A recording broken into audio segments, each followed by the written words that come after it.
Earlier this week, we talked to some families that are being forced to downsize their homes in the wake of rising energy costs. And that's because the price of furnace oil has risen by more than 60% over the past year. The spot price of natural gas has gone up almost as much, a rise that will also be passed on to consumers.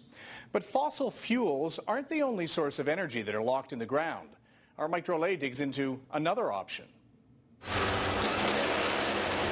Drilling is a dirty business, but a necessary evil to get access to many of the natural resources we covet. But this particular rig isn't drilling for what you'd expect. There's no oil here. It's the earth itself that's the resource, or rather, the natural heat that comes from it. See, we don't realize that Alberta's got energy under its feet, and they're drilling for it. In Ontario, we have energy under our feet, and we're not drilling for it. It's called geothermal, and it's everywhere. You see, the Earth remains at a constant temperature of between 10 and 15 degrees throughout the year, warmer than the air above it during the winter and cooler in the summer. Using deep holes in pipes filled with water or coolant, the Earth's thermal energy is harnessed and pumped into a house or building using a heat pump or fan. Oil is cut out of the equation. The only energy used is electricity to power the fan. This was built in 1901.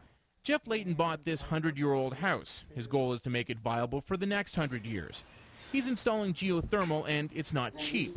It costs about $30,000 for the average home.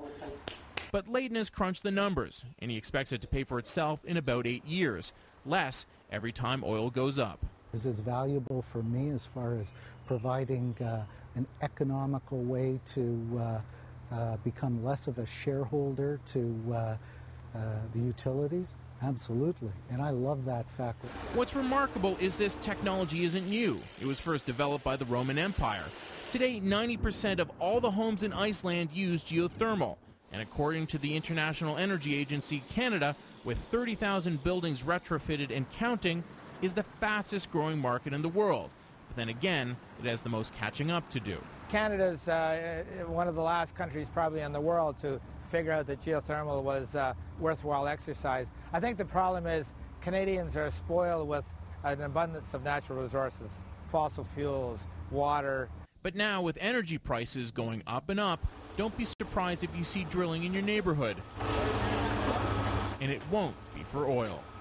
Mike Drolet, Global News, Toronto.